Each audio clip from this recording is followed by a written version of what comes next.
திமுக கட்சியில திருமாவளவன் இருக்கின்றார். அவரை பொறுத்தவரைக்கும் இன்னைக்கு ஒரு பெரிய ஒரு பேச்சாளர், தமிழ்நாட்டில் பெரிய ஒரு வீச்சாளர் என்று நமக்கு பேசப்படும் முறையில் திருமாவளவனை சொல்லுவோம். ஆனால் இந்த திருமாவளவன் என்ன சொல்லியிருக்கிறார் என்றால், தளபதி விஜய்க்கு நம் அரசியல் அவருக்கு சரியாகாது, அரசியல் சாடையே அவருக்கு இல்லை, அரசியல் தகுதியே விஜய்க்கு கிடையாது என்று ஏளனமாக சொல்லியிருக்கிறார். இது எதற்காக திருமாவளவன் பேச வேண்டும்? ஒருத்தர் மேல நீங்க விசுவாசம் காட்டுறதுக்காக இன்னொருத்தரையும் அசிங்கப்படுத்துறீங்க. ஏன் இந்த ஜனநாயகத்தில் யாருக்கு நம் ஜனநாயகத்துக்கு உரிமை இல்லை என்று நீங்கள் சொல்ல முடியுமா? அந்த உரிமை உங்களுக்கு இருக்கிறதா? இங்கே ஜனநாயகத்துக்கு எல்லாருமே நிற்கலாம், யாரும் வேணாலும் ஜெயித்து காட்டலாம், யாரு வேணாலும் வெற்றி பெறலாம். இங்கே ஆதரவும் அடிப்படையான சில விஷயங்கள் தான் நாம் பார்க்கிறோம். அதை போல் அடிப்படை சட்டங்கள் தான் நாம் பார்க்கிறோம். ஆனால் நிறைய மாற்றங்களை மக்கள் சிந்திப்பதில்லை. அதை போல்தான் திருமாவளவன் இதை சொல்லியிருப்பதை பார்க்கும்போது வந்து நிச்சயமாக திருமாவளவனை பார்க்கும்போது நமக்கு கொஞ்சம் ஏளனமாக இருக்கிறது.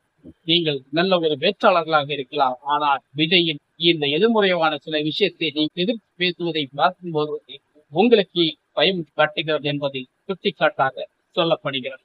ஆனால் விஜய் எதிர்த்து இந்த மாதிரி ஒரு சாடை இல்லை, அவருக்கு அரசியல் பொருத்தமில்லை, அரசியல் தகுதி விஜய்க்கு கிடையவே கிடையாது அப்படி என்று நீங்கள் சொல்லி இருப்பதை பார்க்கும் போது நிச்சயம் பார்ப்பதற்கு சிரிப்பு முறைகிறது, அதை ஏளனம் தெரிகிறது. ஆனாலும் நிச்சயம் திருமாவளவன் எந்த அளவுக்கு நம்முடைய தமிழ்நாட்டில் ஒரு கட்சியை நடத்தி கொண்டு வந்திருக்கிறார், எந்த அளவுக்கு இருந்திருப்பார் என்பது மக்களுக்கு எல்லாருக்குமே தெரியும். இன்னைக்கு திமுக கட்சியை சேர்ந்த பிறகுதான் திருமாவளவன் ஒரு ஆட்டம் காட்டுகிறார் என்று தெரிகிறது. ஆனாலும் தளபதி விஜய் அவர்களை அவர் கொஞ்சம் ஆட்டி பார்க்கிறார் என்று நினைக்கிறேன், பேசுகிறார். அதற்காக தவிர்க்க கட்சி தலைவர் விஜய் அவர்கள் இதற்காக நீங்கள் வெற்றி பெற வேண்டாம், உங்கள் வேலை கடமைகளை கரெக்டாக செய்யுங்கள். இப்பேற்பட்ட அரசியல் தலைவர்கள் உங்களை இப்படித்தான் வந்து ஒத்துப்பேற்றுவார்கள். அரசியல் என்பது இப்படித்தான் இருக்கும்.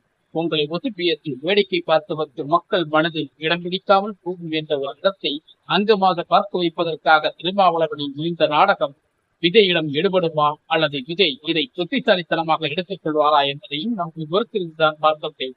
ஆனாலும் விஜய்க்கு இந்த மாதிரி சில விஷயங்கள் எல்லாம் ஒரு அடிப்புள்ளாக அவருடைய அடுத்த பாயிண்டுகள் எல்லாம் நிச்சயமாக அது வெளிப்படையாக தெரியும். ஆனாலும் ஆவேசம் வேண்டாம் விஜய் அவர்களே. இந்த மாதிரி சில விஷயங்கள் அரசியல்வாதிகள் இப்படித்தான் உங்களை தூண்டி விடுவார்கள், எதிர்ப்பு கொடுப்பார்கள். அத்தனையும் நீங்கள் சாகசமாக கையாண்டி அடுத்த 2026ஆம் ஆண்டு நீங்கள் நிச்சயம் ஜெயிப்பதற்கான சில முயற்சிகளை கடைபிடித்துக் கொண்டு மக்கள் மனதில் எந்த அளவுக்கு நாம் வீச்சாக வேண்டும் என்பதற்கான எண்ணத்தை மட்டுமே வெளிப்படையாக கொண்டு இது போன்ற திருமாவளவனுக்கு ஒரு பதிலடி கொடுக்க வேண்டும் என்பதுதான் பல விஷயங்கள் சொல்கிறோம். பல கட்சி தலைவர்களும் விஜயின் ஆட்சிகளை குறைத்துக் கொண்டே இருக்கிறார். இந்த துறைகள் 2026ஆம் ஆண்டு எல்லாத்துக்கும் விளக்கம் நமக்கு கிடைக்கும். அதுவரை காத்திருக்க மக்கள், அதுவரை காத்திருக்கும். இந்த வீடியோ உங்களுக்கு எந்த அளவுக்கு பிடிக்கிறோம் தெரியல, ஆனா நிச்சயம் தளபதி விஜயை பற்றி பேசியிருக்கிறோம். அத்தனை ரசிகர்களுக்கும் நம்முடைய நெஞ்சார்ந்த நன்றி. ஓகே, இந்த வீடியோவுக்கு மறக்காம நம்ம சேனல் சப்ஸ்கிரைப் லைக் தொடர்ந்து இருங்க. மீண்டும் அடுத்த வீடியோ சந்திக்கும். வணக்கம். ஒருத்தர் மேல நீங்க விசுவாசம் காட்டுறதுக்காக இன்னொருத்தரையும் அசிங்கப்படுத்துறீங்க.